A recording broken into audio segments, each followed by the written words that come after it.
نحمده ونستعينه ونستغفره ونؤمن به ونتوكل عليه ونعوذ بالله من شرور أنفسنا ومن سيئات أعمالنا من يهده الله فلا مضل له ومن يضلله فلا هادي له ونشهد أن لا إله إلا الله وحده لا شريك له ونشهد أن سيدنا وسندنا ونبينا وحبيبنا وحبيب ربنا وطبيبنا ومولانا محمدا عبده ورسوله أما بعد فأعوذ بالله من الشيطان الرجيم بسم الله الرحمن الرحيم وآتوا النساء صدقاتهن نحلة وعن ميمون الكردي عن أبيه رضي الله تعالى قال قال رسول الله صلى الله عليه وسلم أيما رجل تزوج امرأة على ما قل من المهر أو كثر ليس في نفسه أن يؤدي إليها حقها لقي الله يوم القيامة وهو زان رواه الطبراني في الأوسط والصغير عن أبي سلمة رضي الله تعالى عنه قال سألت عائشة رضي الله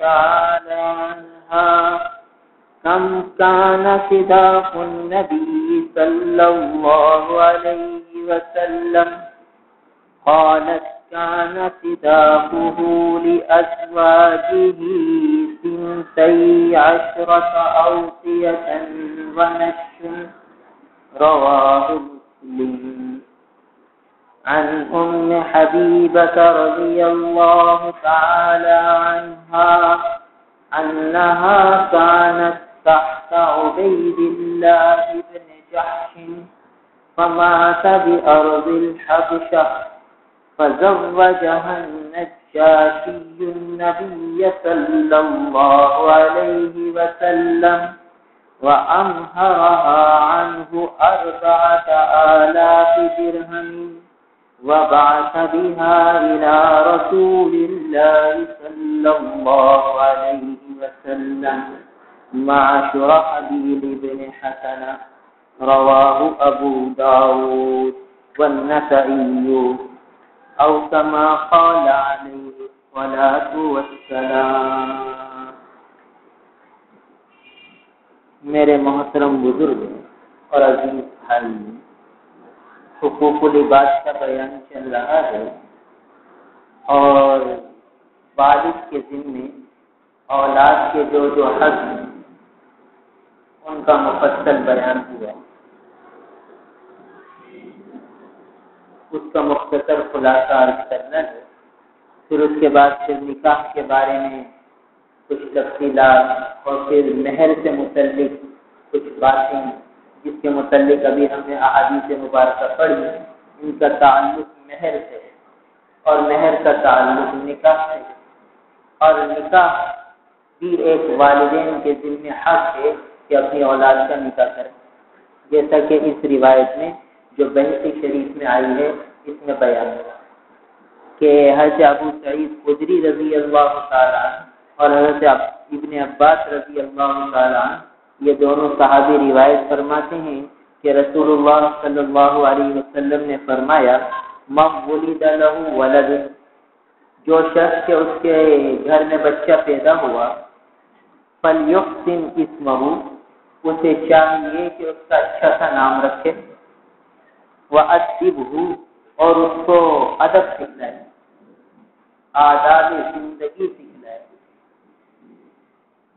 فَإِذَا بَلَغَ، اور جب وہ بالغ ہو جائے، فَلْيُزَوِّجْهُ، اسے چاہیے کہ اس کا نکاح کرا دے۔ یہ بھی گویا والد کے ذمہ ایک حق رکھتا ہے شریعت کہ اولاد بالغ ہو جائے تو اس کا نکاح کرا دے۔ اور آگے فرمایا فَإِن بَلَغَ، اگر بچہ بالغ ہو گیا، وَلَمْ يُزَوِّجْهُ، اور ابا نے اس کا نکاح نہیں کرایا، فَأَصَابَ إِثْمًا، وہ کسی گناہ میں مبتلا ہو گیا، کوئی بے حیائی کا کام کر دیتا، کوئی گناہ اس کبیرہ کا ارتکاب کر گیا نکاح نہ ہونے کی وجہ سے، فَإِنَّمَا إِثْمُهُ عَلَىٰ أَبِيهِ، تو یقیناً پکی بات ہے کہ اس کا گناہ اس کے ابا پر ہوگا۔ یہ جو گناہ کا ارتکاب اس نوجوان بچے نے کر لیا، شہوت کے غلبے میں آ کر، اس گناہ کا وبال اور سزا اس کے ابا کو بھگتنی پڑے گی۔ دیکھیے کتنا اہم حق ہے۔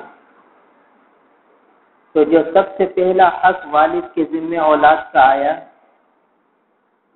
وہ یہ ہے کہ ایک ایسی نیک عورت سے نکاح کرے جو اس کے بچے کی ماں بنے۔ یہ سب سے پہلا حق ہے اولاد ہے، جو ایک باپ بننے والے کے ذمہ لازم ہے کہ اب اس کی اولاد ہوگی تو اس کی اولاد کے لیے وہ کیسی ماں منتخب کرتا ہے، کیسی عورت چنتا ہے، دیندار کو چنتا ہے یا بے دین کو۔ یہ سب سے پہلا حق ہے ایک والد جو بننے والے والد کے لیے، جو ابھی والد بنا نہیں، کیونکہ حضور صلی اللہ تعالی علیہ وسلم نے فرمایا کہ نکاح جو کیا جاتا ہے کسی عورت سے وہ حسب نسب کی وجہ سے کیا جاتا ہے، مالداری کی وجہ سے کیا جاتا ہے، حسن و جمال کی وجہ سے کیا جاتا ہے، اور دینداری کی وجہ سے کیا جاتا ہے۔ اور فرمایا فَاذْكُرْ بِذَاتِ الدِّينِ تَرِبَتْ يَدَاكَ، او کما قال علیہ السلام کہ تو دینداری کو ترجیح دے اور دیندار عورت کو تلاش کر۔ یہ حضور صلی اللہ تعالی علیہ وسلم نے ترغیب دی ہے کہ یہ جو عورت کو دیندار اپنے نکاح میں لائے گا، جو شریعت کی پابند ہوگی، تو آگے یہ اپنی اولاد کی بھی شریعت کے مطابق رہنمائی کرے گی، تربیت کرے گی، تو یہ بچے آگے جا کے سچا جاریہ بنے گے۔ تو پہلا حق اولاد کا کہ نیک عورت سے نکاح کرے۔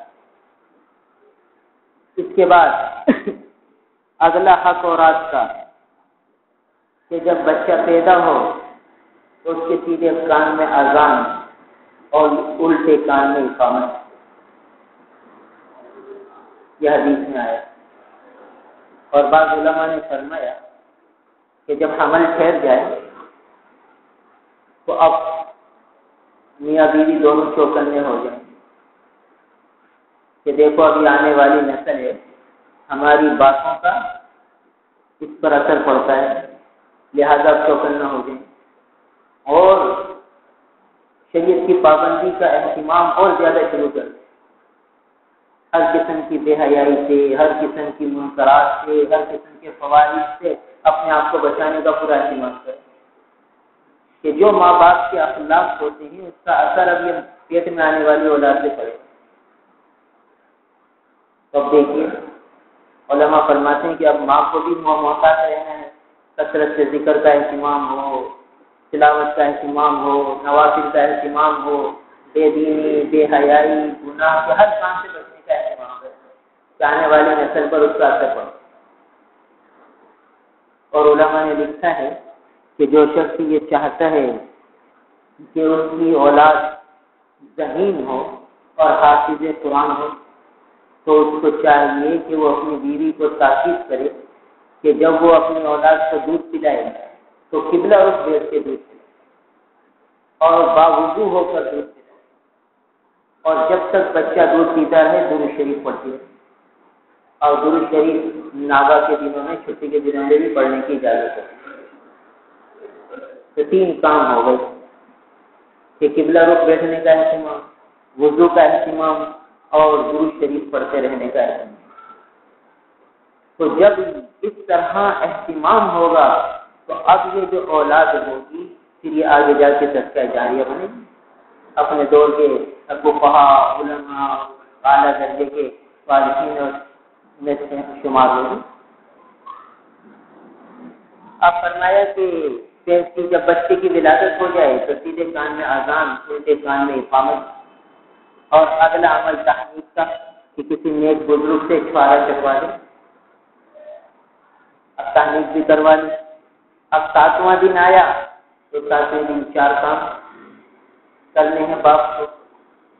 بچے کا سر منڈوانا ہے، ایک کام بالوں کے وزن کے برابر چاندی کی قیمت تک کا کرنا ہے، دوسرا کام، اور بچے کا اچھا سا نام تجویز کر لینا ہے، متعین کر دینا ہے کہ ہم نے یہ نام رکھا، یہ تیسرا کام، اور چوتھا کام یہ ہے کہ عقیقہ کرتے ہیں۔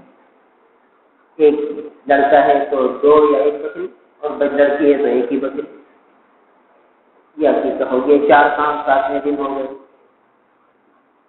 اچھا سا نام رکھے، ایسا نام جس میں انبیاء کی نسبت ہو، اللہ تعالیٰ کے صفاتی نام ہو، یا صحابہ کرام رضوان اللہ تعالیٰ علیہ اجمعین کے نام ہو، یا اولیاء کاملین کے نام ہو، یا پھر اچھے معنی والے نام۔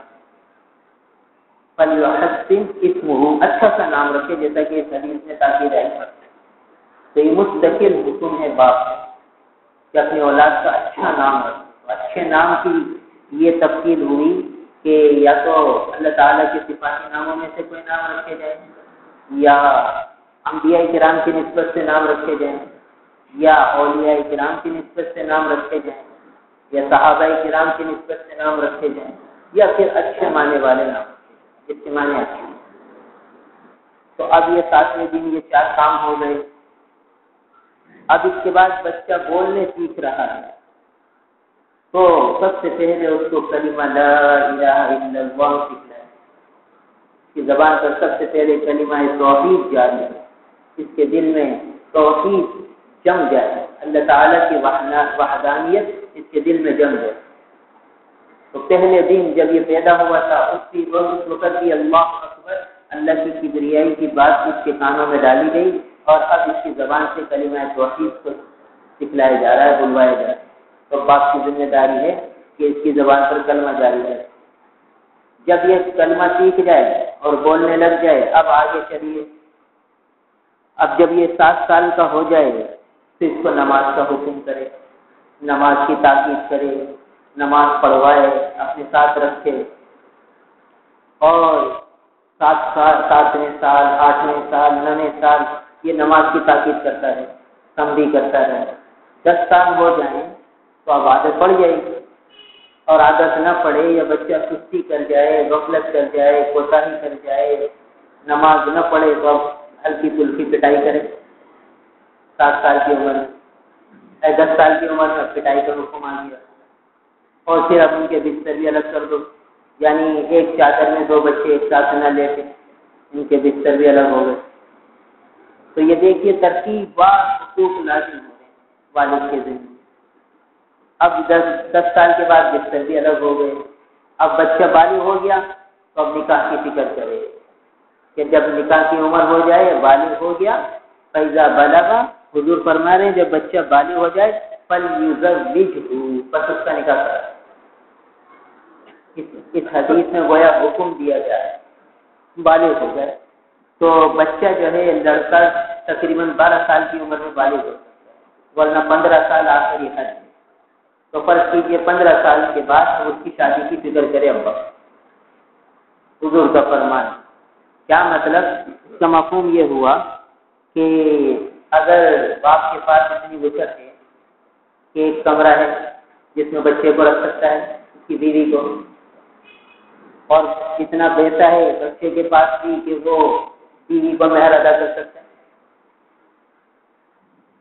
یعنی بچہ اتنا کام کاج پہ لگ گیا کہ اس کی ملکیت میں اتنے پیسے آ گئے کہ مہر ادا کر سکتا ہے، یا ابا نے دے دیے، چلو بھائی ہم تمہیں اتنے پیسے دیتے ہیں تم مہر ادا کر دینا، تو مہر پر قدرت ہے اور نان نفقے پر قدرت ہے، دو باتیں کہ اب اس نئی آنے والی بچی کو کھلا پلا سکتا ہے، اس کا مہر ادا کر سکتا ہے، اور مکان کا ایک کمرہ بھی موجود ہے ظاہر جو بچے کو دے سکتا ہے، تو اب باپ کے ذمے ہے کہ اب اس کا نکاح کرا ہے، اس لیے کہ اب آنے والی اب اپنا رزق اپنے ساتھ لائے گی، ظاہراً اس کے پاس اتنا موجود ہے کہ کھلا پلا سکتا ہے، اتنا سادہ دین ہے ہمارا جس میں کوئی جو ہے خرافات ہے۔ اب باپ یہ سوچے، اب علماء نے لکھا ہے کہ ایک موقع ایسا ہے جس موقع پر آدمی کو نکاح کرنا فرض ہے۔ نکاح کی حیثیتیں فقہاء نے لکھی ہیں کہ کون سے موقع پر نکاح کرنا فرض ہے، کون سے موقع پر نکاح کرنا سنت ہے، اور کون سے موقع پر نکاح کرنا حرام ہے، ناجائز ہے، گناہ ہے۔ گویا 3 ترتیبیں ہوگی کہ بعض صورتیں ایسی ہیں کہ جس میں نکاح کرنا فرض ہو جائے گا، نہیں کرے گا تو گناہ گار ہوگا، اور بعض صورتیں ایسی ہیں کہ نکاح کرنا سنت ہے، کر لو تو اچھا ہے، ثواب ملے گا، اور نہیں کرو تو گناہ نہیں ملے گا، اور تیسری صورت یہ ہے کہ نکاح کرے گا تو گناہ گار ہے۔ تب ان درجوں کو پہچاننا ضروری ہے۔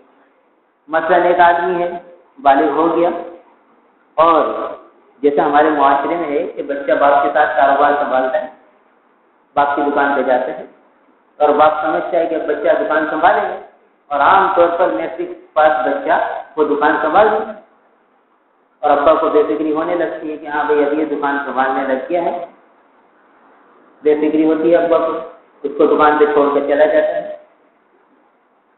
اور اب یہ زمانہ شباب کا زمانہ ہے، اس میں دوسری خواہش بچے کو ابھر رہی ہیں، اور ہمارے معاشرے میں بے حیائی عام ہے، فحاشی عام ہے، اخبار اٹھاؤ تو اس میں عورتوں کی تصویریں، اور رسالے اٹھاؤ تو اس میں عورتوں کی تصویریں، صابن خریدو تو اس میں عورتوں کی تصویریں، کوئی شیمپو خریدو تو اس میں عورتوں کی تصویریں، کوئی چیز خریدو ہر جگہ عورتوں کی تصویریں، پھر اگر کمپیوٹر کھولو تو اس میں عورتوں کی تصویریں، نیٹ چلاؤ تو اس میں عورتوں کی تصویریں، ہر جگہ یہ بے حیائی عام ہے، اور بچے کو ایک خواہش اٹھ رہی ہے، سبھی تقاضا ہے۔ اب یہ بچہ باپ کا معاون بھی ہے، دکان بھی سنبھال رہا ہے، اور اس بچے کو اتنی شہوت ہے کہ اگر اس نے نکاح نہیں کیا تو گناہ میں مبتلا ہو جائے گا، اور اس کے پاس مکان بھی ہے، ایک کمرہ ابا کے پاس جائز موجود ہے کہ اگر بیٹے کا نکاح کرا دے تو کوئی حرج نہیں، اور دکان سے بھی اتنی آمدنی ہے کہ ایک آنے والی بچی کو کھلایا جا سکتا ہے، اور بیٹا باپ کا معاون بھی ہے اور خدمت گزار بھی ہے، دکان بھی سنبھال لیتا ہے۔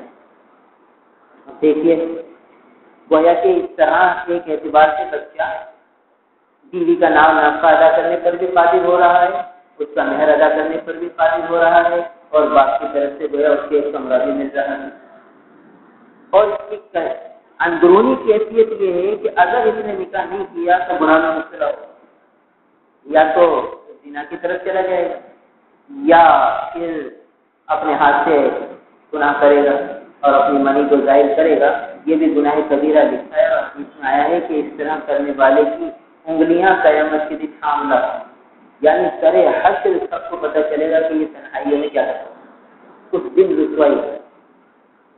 اور یہاں تک یہ بات کیوں پیش آئی کہ حلال ذریعہ موجود تھا اور ابا نے سستی کی، ابا نے سوچا کہ بھائی 2 لاکھ کا تو ولیمہ ہوگا، اور پھر یہ کرنا پڑے گا 2-3 لاکھ روپے کا خرچہ ہے شادی پر، تو اور 2-3 لاکھ روپے کہاں سے لگیں گے؟ ٹھیک ہے مہر کے لیے بھی پیسے موجود ہیں، ٹھیک ہے نان نفقہ بھی ہو سکتا ہے، مگر کیا کریں، دنیا دکھانا ہے، ساری دنیا کا مال کھایا ہے تو ہمیں بھی کھلانا پڑے گا، اور اس کے لیے تو 2-2.5-3 لاکھ روپے چاہیے، وہ نہیں ہے میرے پاس۔ تو میں نکاح نہیں کرتا بچے سے۔ صرف اس وجہ سے بچے کے نکاح کو مؤخر کیا اور بچہ ان گناہوں میں مبتلا ہو گیا۔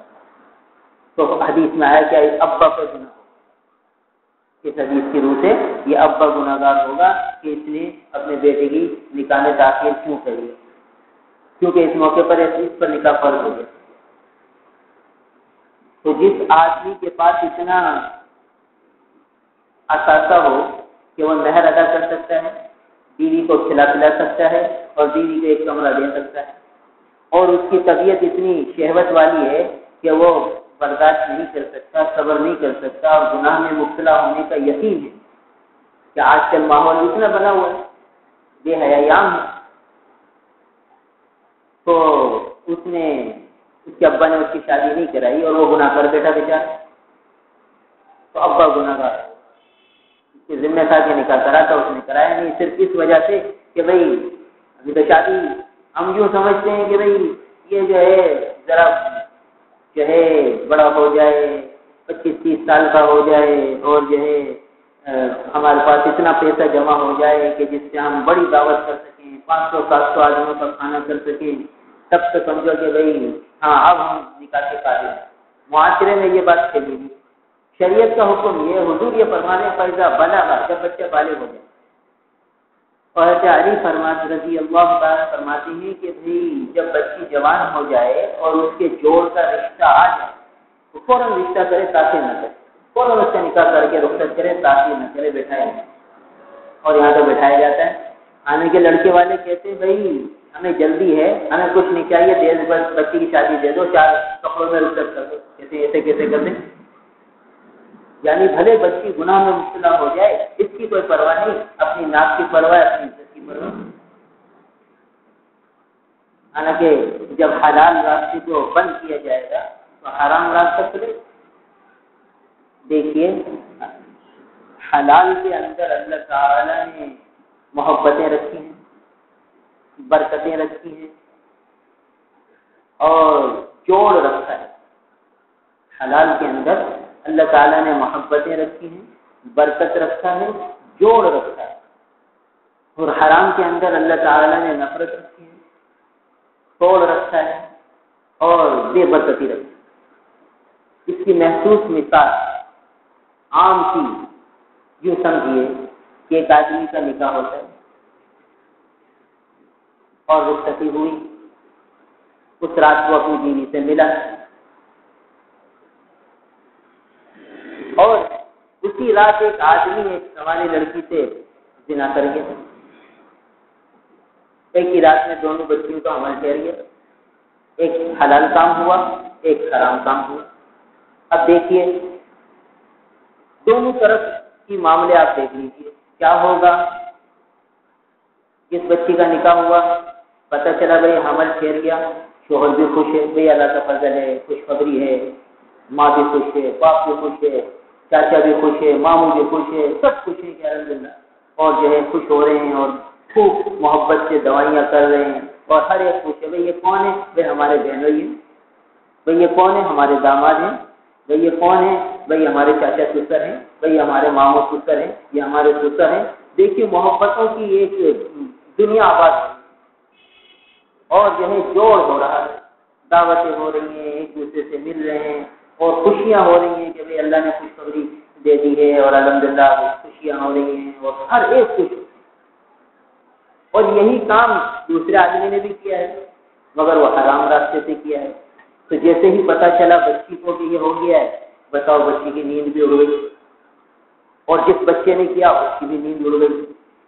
اب جب ماں باپ کو پتہ چلا ان کی بھی نیندیں اڑ گئی، اور جب بچی کے بھائیوں کو پتہ چلا تو ان کی بھی آنکھوں میں خون اتر آیا کہ اس آدمی کو ہم جان سے مار دیں گے، حتیٰ کہ وہ یہ سوچتے کہ اپنی بہن کو بھی مار۔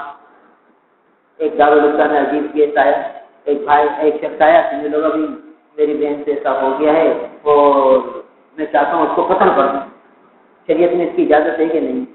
دیکھیے اب ساری برادری میں ہماری بدنامی ہو جائے گی اور یہ ہو جائے گا وہ ہو جائے گا، ہماری تو راتوں کی نیندیں اڑ گئی ہیں، کیا کریں کیا نہیں کریں، کوئی صورت ہمیں سمجھ میں نہیں آ رہی۔ آپ اجازت دیں شریعت میں، اگر اس کی اجازت ہو میں اپنی بہن کو قتل کر۔ دیکھیے یہ حرام کا نتیجہ، جو بھائی اپنی بہن کے لیے جان دینے کو تیار ہوتا ہے، آج وہ بھائی جان دینے کے لیے تیار ہے۔ یعنی بہن کی طبیعت خراب ہوتی ہے، بھائی خون دے دیتا ہے، بھائی جان تک دینے کے لیے تیار ہوتے ہیں بہنوں کے لیے، اور یہاں بھائی بہن کی جان لینے کے لیے تیار ہے۔ کیوں؟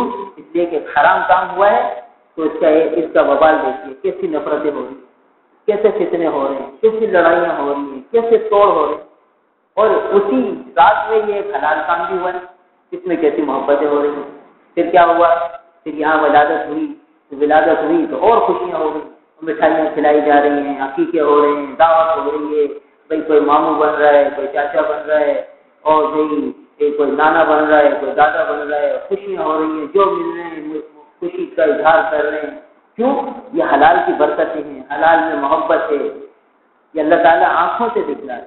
اور حرام میں اب اگر وہاں بچہ ہو گیا تو ہر طرف غم کے بادل ہیں، اور ہر ایک منہ چھپائے پھر رہا ہے، کیا کرے؟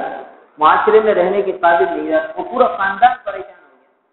اب وہ بچی تو کیا، اس بچی کی بہنوں کے بھی رشتے نہیں ہیں۔ یہ کیا ہو گیا؟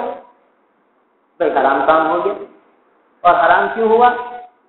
شریعت کا حکم پورا نہ کرنے کی وجہ سے ہوا کہ باپ کے دل میں یہ تھا کہ بھائی جلد سے جلد بچیوں کو فارغ کریں۔ ہمارے یہاں یہ ہے کہ بھائی رشتے آتے کہتے بھائی برادری کا ہوگا تو کریں گے، غیر برادری میں ہم نہیں کرتے، چاہے بچیاں بوڑھی ہو جائیں۔ پھر کہتے بھائی رشتے نہیں آتے، کیا کریں کیا نہیں کریں، کسی نے بندش کرا دی، کسی نے کیا کرا دیا۔ تو حدیث میں تو یہ تھا کہ جوڑ کا رشتہ آئے تو کر دے، اور حدیث میں تو یہ بھی آتا ہے کہ لڑکی والا خود پیشکش کر سکتا ہے، لڑکی والا خود بھی پیشکش کر سکتا ہے۔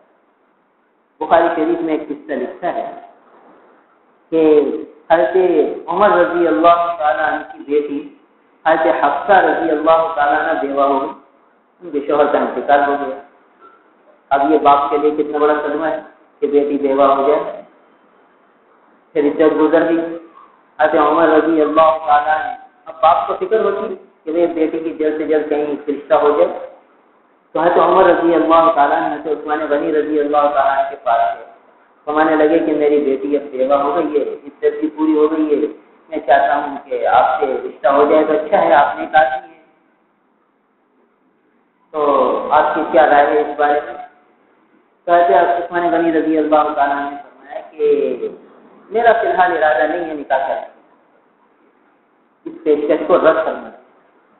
اب اندازہ کیجئے کہ باپ کے دل سے کیا چور گزرتی ہے جب رشتہ رد ہو جاتا ہے بچی کا۔ تو حضرت عمر رضی اللہ تعالیٰ نے پی گئے اس صدمے سے۔ یہ صحابہ کی زندگی ہمارے لیے نمونہ ہے۔ امام بخاری رحمہ اللہ نے بات قائم فرمایا اس بات پر کہ لڑکی والا بھی اگر اچھا رشتہ ہے تو پیشکش کر سکتا ہے، اس میں کوئی عیب کی بات نہیں، اس میں کوئی گناہ کی بات نہیں۔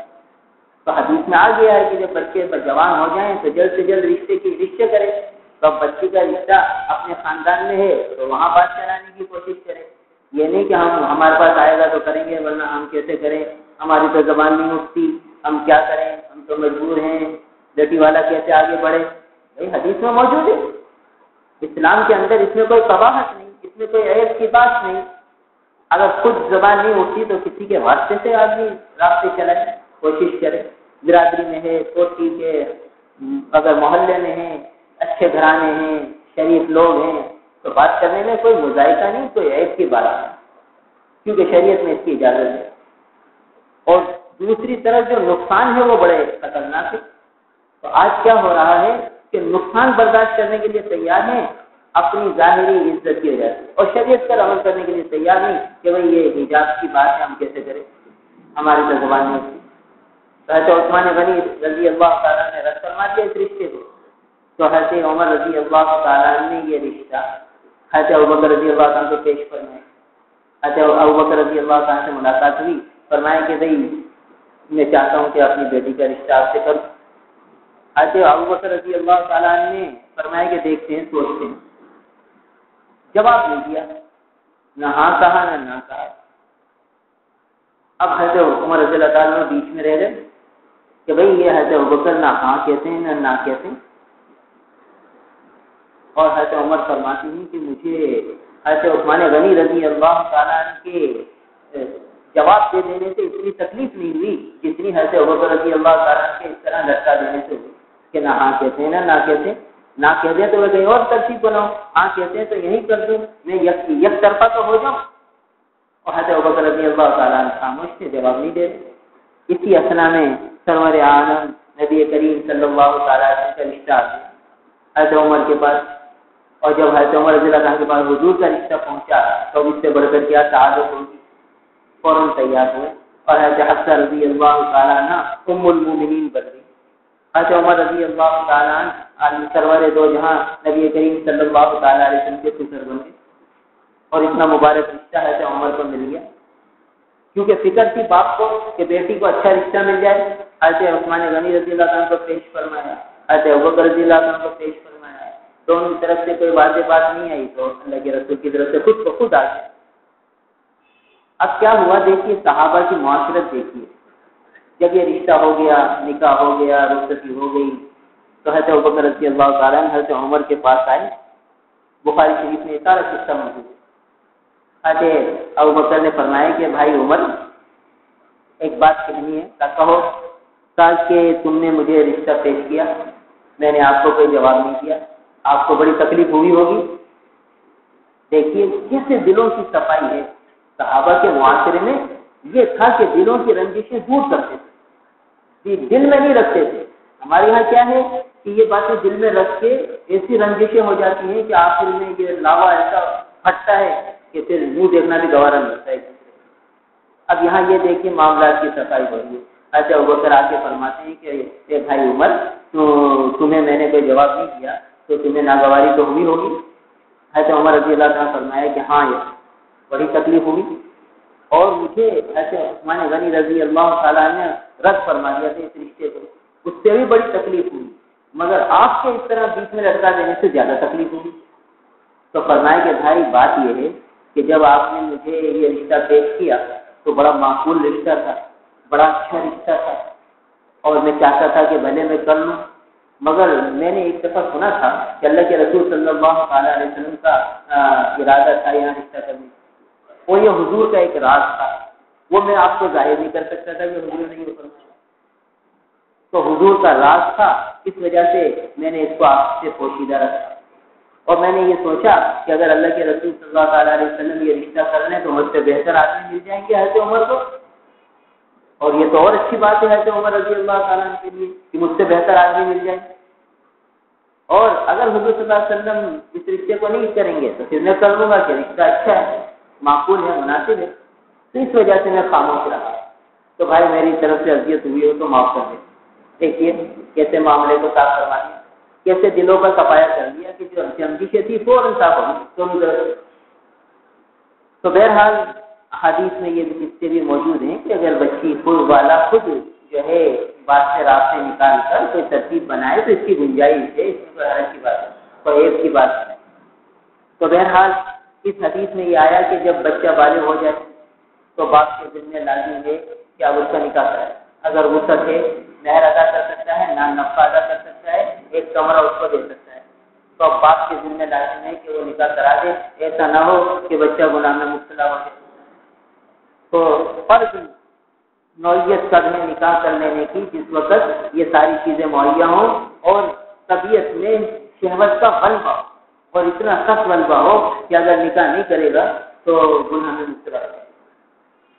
اگر ایسی صورت ہے تو باپ کے ذمہ لازم ہے کہ نکاح کرائے، ورنہ گناہ ہوگا تو باپ بھی مجرم بنے گا، بچہ تو مجرم ہو گئی، اس نے گناہ کا ارتکاب کیا ہے، اس گناہ کا ذریعہ باپ بنا تو باپ بھی مجرم ہوگا۔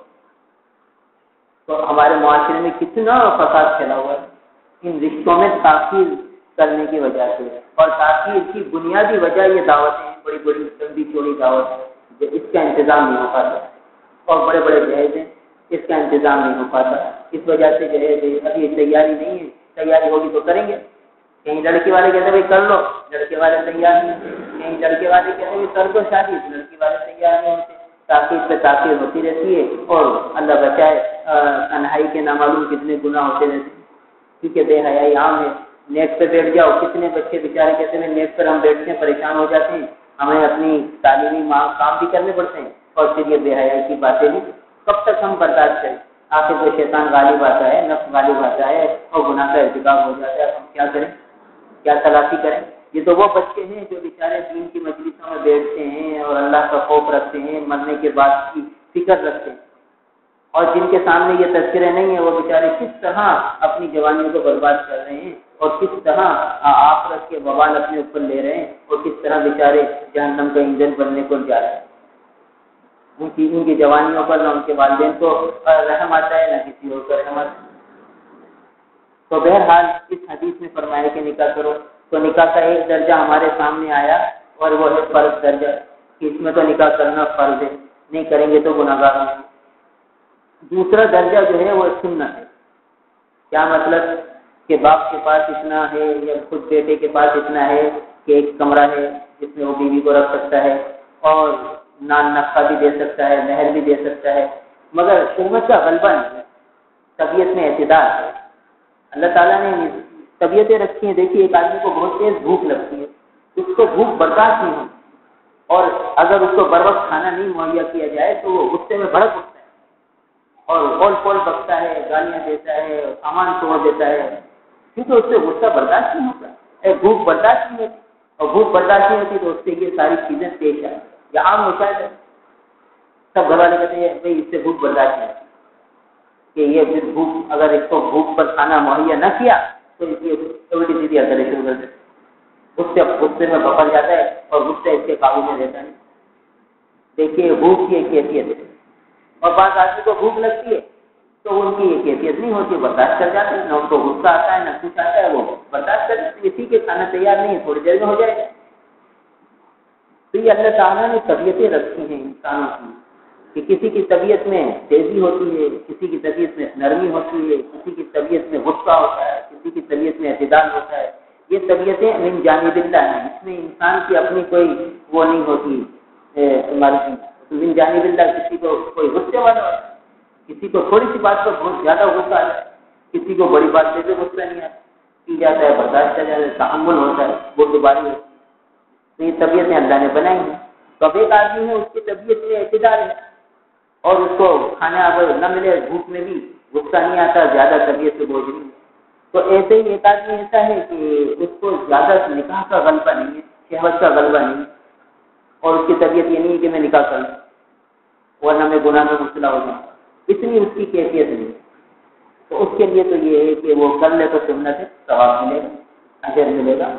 اور جو ہے حضور صلی اللہ تعالیٰ علیہ وسلم نے فرمایا تزوجوا الولود الولود فإنی مکاثر بکم الامم یوم القیامہ، اور کما قال علیہ السلام، کہ حضور فرماتے ہیں کہ محبت کرنے والی اور کثرت سے بچے جننے والی عورت سے نکاح کرو، کیونکہ میں قیامت کے دن اپنی امت کی کثرت سے فخر کروں کہ میری امت بہت زیادہ ہوگی۔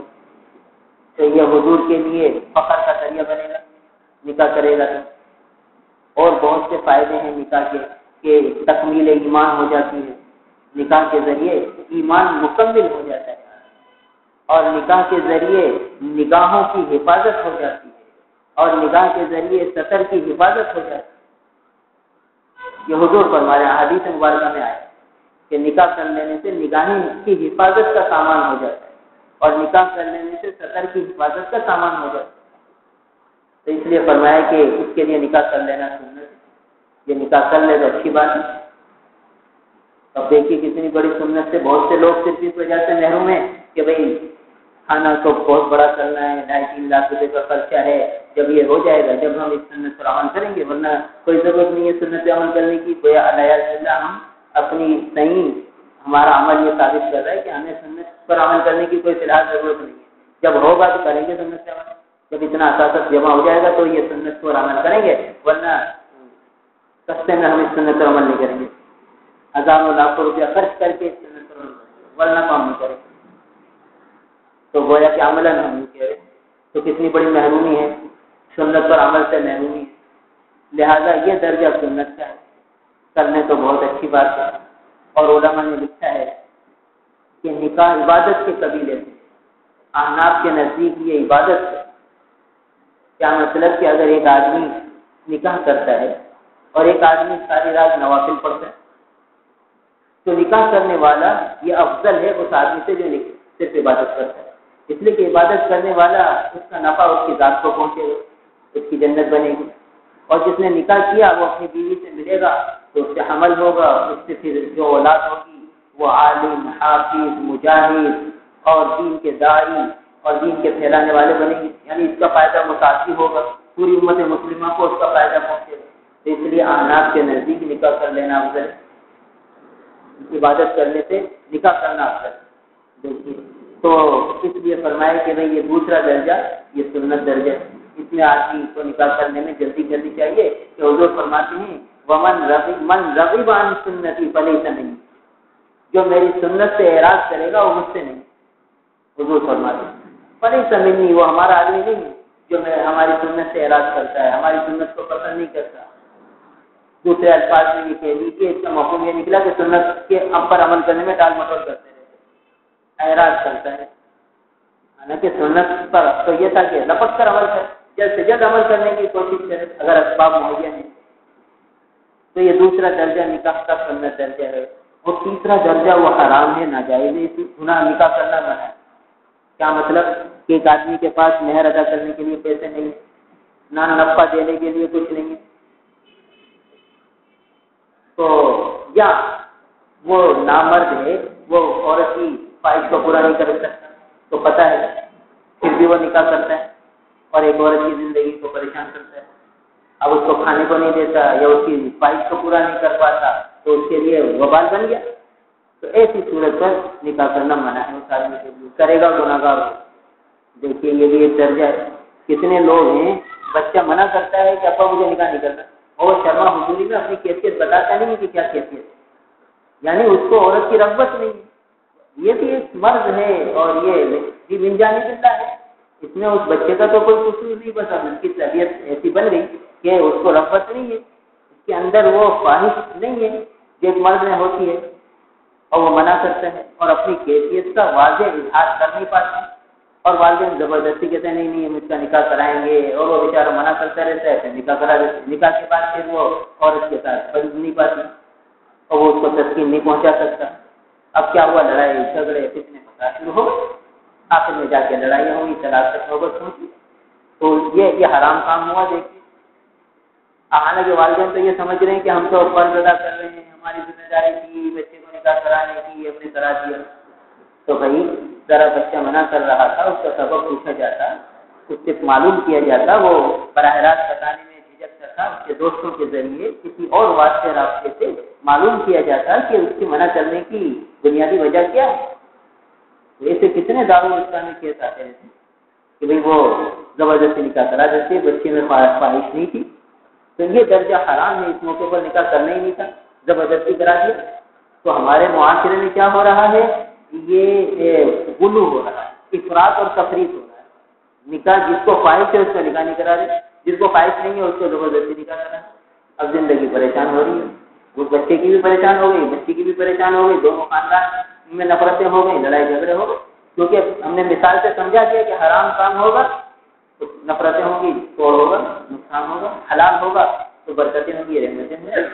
تو اس درجے میں نکاح حرام تھا، ناجائز تھا، مگر زبردستی کیا گیا۔ اب ایک صورت رہ گئی کہ بھئی بچے کے پاس جو ہے وہ اسباب نہیں ہے، مہر ادا کرنے کے لیے بھی نہیں ہے، نان نفع دینے کو بھی نہیں ہے، اور کمرہ بھی ایک ایسا نہیں ہے کہ جس میں اپنی بیوی کو رکھ سکے، مگر شہوت کا بنتا ہے، اور ایسی شہوت ہے کہ اگر نکاح نہیں کرے گا تو گناہ میں مبتلا ہو جائے گا۔ اب نکاح نہیں کرتا تو بھی گناہ میں مبتلا ہو رہا ہے، اور نکاح کرتا ہے تو اس کے لیے ناجائز ہے کہ وہ نکاح کرے، کہ عورت کو اس کو کھلا پلا تو سکتا نہیں، تو پھر کیا کرے؟ پھر اللہ کے رسول صلی اللہ علیہ وسلم نے فرمایا کہ ایسے آدمی کو چاہیے کہ فلیصم، وہ روزہ رکھے، وہ کثرت سے روزے رکھے، اتنے روزے رکھے کہ اس کی شہوت ختم ہو جائے۔ یہ حضور نے عمل فرما دیا، تاکید فرما دی کہ ایسے آدمی کو روزے کی کثرت کرنی چاہیے۔ وہ والدین ہیں وہ بھی بچے کو بتانے بیٹا تم روزے رکھا کرو، اور وہ روزہ رکھے تو کوئی جھجک کی بات نہیں، عیب کی بات نہیں، شرم کی بات نہیں، کہ حدیث میں آ گیا کہ ایسے آدمی کو روزہ رکھنا ہے۔ اب ہوتا یہ ہے کہ بہت بار بچے بیچارے مسئلہ پوچھ لیتے ہیں، انہیں بتا دیا جاتا ہے کہ بھائی تم روزے رکھو، اور وہ روزے رکھتے شروع کرتے تو والدین اور بن جاتے ہیں، ارے بھائی گرمی کے زمانے روزے نہ رکھو، ارے بھائی کمزور ہو جاؤ گے، اور ماں باپ شفقت کے اوپر شفقت میں آ کر اس کو روزے سے روک دیتے ہیں۔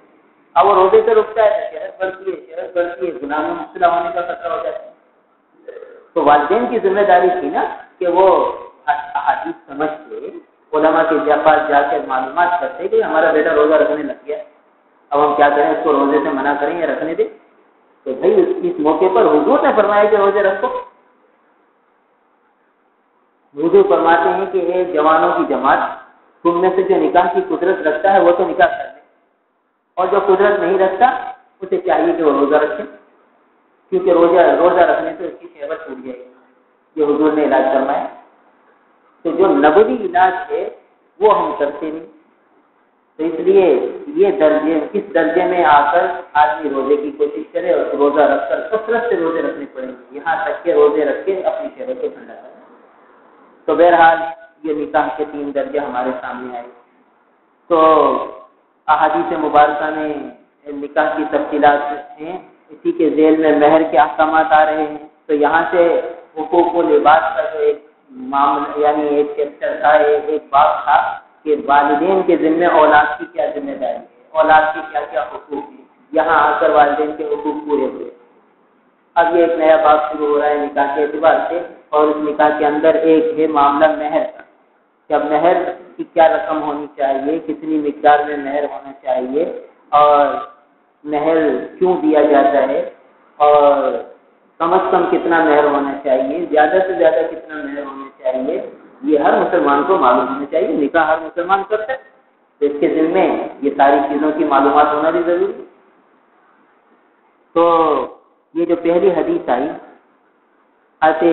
پہلے تو قرآن پاک کی آیت ہے وَآتُوا النِّسَاءَ صَدُقَاتِهِنَّ نِحْلَةً، کہ عورتوں کو ان کا مہر خوشی خوشی ادا کرو، قرآن نے حکم دیا ہے وَآتُوا النِّسَاءَ صَدُقَاتِهِنَّ نِحْلَةً، کہتے ہیں کہ عورتوں کو جو ان کا مہر ہے وہ خوشی خوشی ادا کرو۔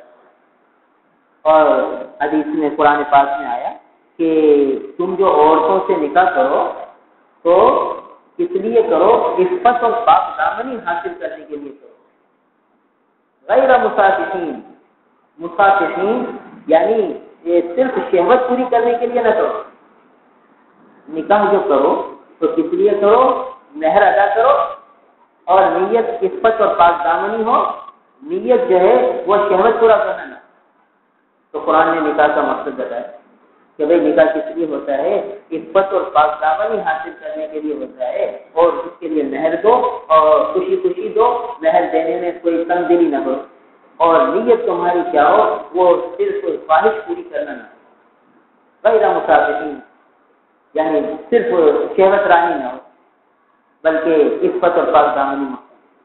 تو قرآن نے یہ تاکید کی کہ نکاح کیوں کیا جاتا ہے، نکاح اس لیے کیا جاتا ہے تاکہ آدمی کو عفت ملے، پاک دامنی ملے، اور اس کے لیے اس کو مہر مال بھی خرچ کرنا ہے، ان تبتغوا باموالکم، کہ مال خرچ کرو اس کے لیے، یعنی مہر ادا کرو۔ تو اب مہر کتنا دیں، اس کی تفصیلات فقہاء نے بیان فرمائی ہیں کہ کم سے کم مہر وہ 10 درہم ہوتا ہے، 10 درہم کے بنے تقریباً 3.25 تولہ چاندی، 3.25 تولہ چاندی کی آج کل قیمت تقریباً 3000 کے قریب ہے، تو 3000 سے کم مہر مقرر نہیں ہو سکتا۔ اگر کوئی 3000 سے کم مہر مقرر کرے گا تو بھی 3000 ہی دے گا۔ ہمارے یہاں عام طور پر یہ ہے کہ بعض لوگ کہتے ہیں کہ بھئی شرع محمدی مقرر کر دو، شرع محمدی۔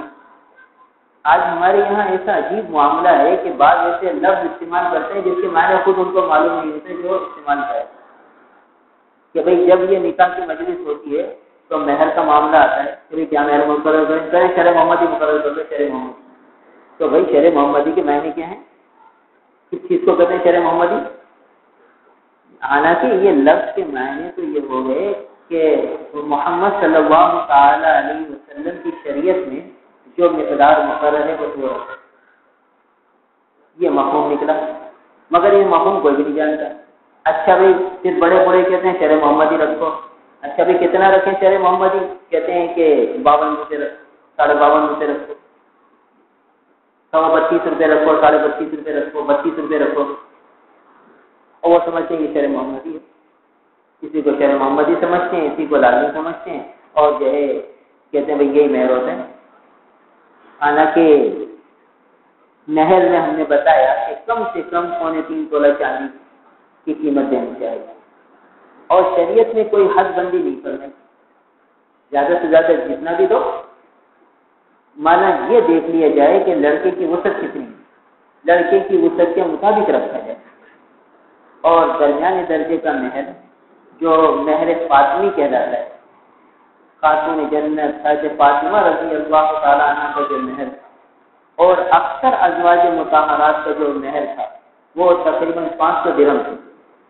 500 درہم، 500 درہم کی جو چاندی بنتی ہے وہ تقریباً 131 16 3 ماشا بنتی ہے، 131 16 3 ماشا چاندی، یہ مہر فاطمی کہلاتا ہے۔ آج کل تقریباً اس کے بنے 1,40,000 کے قریب۔ تو مہر فاطمی یعنی بی بی فاطمہ رضی اللہ تعالیٰ عنہ کا مہر اور اکثر ازواج مطہرات کا جو مہر ہے وہ تقریباً 1,40,000 روپے آج کے زمانے کے اعتبار سے بنا، 1,40,000۔ دیکھیے اتنے مہر تھے۔ حضرت علی رضی اللہ تعالیٰ عنہ سے حضور نے فرمایا کہ تم مہر میں کیا دو گے؟ اللہ کے رسول میرے پاس ایک زرہ ہے۔ اس زمانے میں لوہے کی جو ہے زرہ پہنی جاتی تھی، لوہے کا گویا ایک لباس ہوتا تھا، وہ جنگ میں استعمال کیا جاتا تھا، وہ پہن لیا جاتا تھا تو تیر اور تلوار کے اثر جسم پہ نہیں آتا تھا۔ آج کے زمانے میں جیسے بلٹ پروف ہوتا ہے کہ بھئی وہ پہن لی جاتی، گولی اثر نہیں کرتی، تو ایسے ہی بلٹ پروف جیکٹ ہوتی تھی۔ اس زمانے میں زرہ ہوتی تھی لوہے کی، تو تیر اور تلوار اثر نہیں کرتے تھے۔ اگر وہ مجاہد اس کو پہن لیتا تھا تو جسم پر تیر لگتا، تلوار لگتی تو گر جاتا اور جسم کو نقصان نہیں ہوتا تھا۔ یہ لوہے کی زرہ ہوتی تھی۔ حضرت علی رضی اللہ تعالیٰ عنہ کے اللہ کے رسول میرے پاس مہر میں دینے کے لیے زرہ ہے لوہے کی، اور ہمیں پہلے بتایا کہ اللہ کے رسول صلی اللہ تعالیٰ علیہ وسلم حضرت علی رضی اللہ تعالیٰ عنہ کے بھی ولی تھے، تو فرمایا اچھا بھائی یہ دو مہر لیا اور اس زرہ کو فروخت کروایا بازار میں، وہ 480 درہم کی بکی، 480 درہم، تو یہ تقریباً 500 کے قریب بن گیا۔ تو 480 درہم جو ہے یہ گویا کہ مہر ملے۔ پھر اس مہر سے اللہ کے رسول صلی اللہ علیہ وسلم نے جو ضروری سامان تھا گھر کا وہ خریدا، جسے عام لوگ سمجھتے ہیں کہ حضور صلی اللہ علیہ وسلم نے بھی تو جہیز دیا تھا اپنی بیٹی کو، تو وہ حضور صلی اللہ علیہ وسلم نے اپنی بیٹی کو جو جہیز دیا تھا وہ ان کے مہر کے سامان سے خرید، مہر کی رقم سے خرید کے دیا تھا، اپنی طرف سے تھوڑی دیا تھا۔ اسی لیے آپ نے نہیں سنا ہوگا کہ حضرت زینب رضی اللہ تعالیٰ عنہ کو کیا جہیز دیا، حضرت ام کلثوم رضی اللہ تعالیٰ عنہ کو کیا جہیز دیا، حضرت رقیہ رضی اللہ تعالیٰ عنہ کو کیا جہیز دیا، حضرت رقیہ رضی اللہ تعالیٰ عنہ اور حضرت ام کلثوم رضی اللہ تعالیٰ عنہ، یہ دونوں بیٹیاں حضور کی حضرت عثمان غنی رضی اللہ تعالیٰ کے نکاح میں گئی، تو ان کو حضور نے کوئی جہیز نہیں دیا۔ اور آپ نے سن لیا کہ اولاد میں تو برابری کرنی ہے، تو حضور کیسے برابری نہ فرماتے اولاد میں؟ کیا حضرت فاطمہ رضی اللہ تعالیٰ کو جہیز دیتے اور ان کو نہ دیتے؟ ایسا تو ممکن ہی نہیں۔ تو 3 بیٹیاں تو وہ تھی، ان کے بھی نکاح ہوئے ہیں، ان کے لیے جہیز کا کوئی ذکر کتابوں میں نہیں ملتا۔ تو معلوم ہوا کہ بی بی فاطمہ رضی اللہ تعالیٰ عنہ کو بھی جو جہیز دیا وہ اصل میں ان کے مہر کی رقم سے سامان خریدا، جو حضرت علی رضی اللہ عنہ نے زرہ دی تھی وہ بیچی اور جو پیسے ملے اس میں سے یہ سامان خریدا، ایک گدا ہے، ایک تکیہ ہے اور مشکیزہ ہے چمڑے کا، یہ چیزیں جو ضروری سامان تھا وہ خریدا، مگر مہر کی رقم سے خریدا، اپنے پاس سے نہیں دیا۔ تو بہرحال یہ مہر فاطمی بنا، اور ازواج مطہرات کا مہر تقریباً 1,40,000 روپے آج کے اعتبار سے بنتا ہے۔ اور یہ ہے کہ جتنی وسعت ہو، یہ 2 لاکھ دے سکتا ہے 2 لاکھ دے دے، 10 لاکھ دے سکتا ہے 10 لاکھ دے دے۔ بعض برادری میں بڑے مالدار لوگ ہوتے ہیں، ابھی ایک نکاح ہو تو 50 تولے سونا دیا، 50 تولے سونا، انہوں نے کہا کہ نہیں یہ تو ہم ابھی بھی کم دے رہے ہیں، اور ہیں وہ کروڑ 25 لاکھ کا اربوں پتی، تو انہوں نے کہا بھائی ہمارے لیے یہ 50 تولہ بھی کوئی حیثیت نہیں رکھتا، دے دیے، خوشی خوشی دے دیے، کوئی حرج نہیں۔ تو ایسے بھی ہیں لوگ۔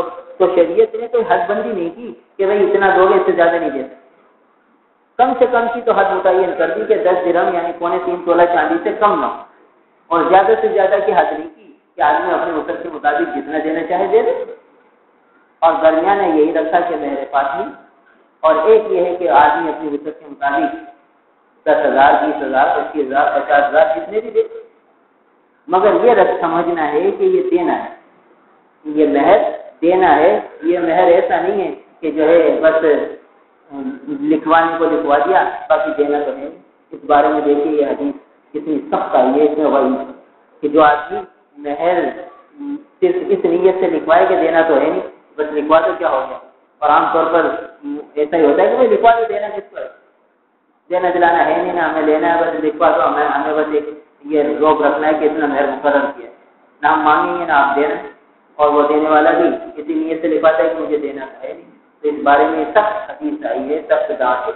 تو فرمایا آج اللہ کے رسول صلی اللہ تعالیٰ علیہ وسلم نے ایما رجل تزوج امرأة, جون سا آدمی کسی عورت سے نکاح کرتا ہے, علامہ قل من المہر او کثر, قلیل مہر مقرر کرتا ہے یا زیادہ مہر مقرر کرتا ہے, لیس فی نفسہ ان یؤدی الیہا حقھا, مگر اس کے دل میں یہ نہیں ہے کہ میں اس کو ادا کروں گا, اس کے دل میں یہ کہ میں مہر ادا نہیں کروں گا, بس طے کر دیتا ہے. لقی اللہ یوم القیامہ, وہ اللہ تعالیٰ سے اس حال میں ملاقات کرے گا قیامت کے دن, وہ زانی, کہ وہ زانی شمار, یعنی اللہ کی بارگاہ میں جب کھڑا ہوگا تو یہ اس جرم کا مجرم شمار ہوگا. اس حال میں قیامت کے دن اللہ سے ملاقات کرے گا. دیکھیے ہمارے معاشرے میں کتنا ہے, دینے کی نیت ہی نہیں, دینے کے جذبے ہی نہیں, لکھوا دے بس ٹھیک ہے. پر ہر یہ تو یوں سمجھتے ہیں کہ یہ فارمیلٹی ہے بس, اور کچھ نہیں. اور حدیث میں اتنی سخت وعید آئی ہے. بہرحال اس میں اور بھی کچھ تفصیلات ہیں, انشاءاللہ اگلے ہفتے بات ہوگی. اللہ تعالیٰ ہم سے دعا کرے. الحمدللہ رب العالمین والعاقبۃ للمتقین والصلاة والسلام علی رسولہ محمد وآلہ وأصحابہ اجمعین. اللهم انت السلام ومنك السلام تبارک یا ذا الجلال والاکرام. یا اللہ ہماری تمام گناہوں کو معاف فرما دیجیے. یا اللہ ہمارے معاشرے میں جو بے حیائی پھیلی ہوئی ہے اس کو آپ ہی ختم فرما دیجیے. ہمارے کو نیک اور پاکیزہ با حیا معاشرہ عطا فرما دیجیے. یا اللہ کرم کا, فضل کا, عفو کا, عافیت کا درگزر کا معاملہ فرما دیجیے. ہماری نالائکیوں کو معاف فرما دیجیے. یا اللہ ہم شریعت سے بہت دور ہو گئے ہیں, ہمیں شریعت کے قریب کر دیجیے. یا اللہ سنت کے راستے پہ ڈال دیجیے. اتباع سنت کا ہمیں ذوق شوق جذبہ دے دیجیے. یا اللہ شریعت پر چلنے کا جذبہ آپ ہی عطا فرما دیجیے. یا اللہ ہمارے دل میں یہ جذبے ختم ہو گئے. یا اللہ سنت سے چلنے کا جذبہ ہی ختم ہو گیا ہے, آپ ہی یہ جذبہ بیدار فرما دیجیے, زندہ فرما دیجیے. یا اللہ اپنے فضل سے آپ نے ایمان کی دولت سے نوازا ہے. یا اللہ اب سنت پر اتباع کا جذبہ بھی آپ ہی دے دیجیے. یا اللہ ہمارے دل میں ایمان کی دولت کو آپ نے رکھا ہے. یا اللہ حضور کی سنتوں پر عمل کا جذبہ آپ ہی بیدار فرما دیجیے. یا اللہ یہ جذبے ہمارے دلوں میں بالکل دب چکے ہیں, بالکل مر چکے ہیں. یا اللہ آپ ہی زندہ فرما دیجیے. یا اللہ سنت پر چلنے کا ذوق شوق ہمیں عطا فرما دیجیے. یا اللہ محروم نہ فرمائیے. یا اللہ ہر معاملے میں اتباع سنت نصیب فرما دیجیے. ہم چاہیں نہ چاہیں ہمیں زبردستی سنت پر چلائے رکھیے. یا اللہ اتباع سنت پر عمل کی پوری توفیق نصیب فرما دیجیے. یا اللہ یہ شریعت کے احکام ہمارے سامنے آ رہے ہیں, ہم سب کو عمل والا بنا دیجیے. یا اللہ تقوی والا بنا دیجیے.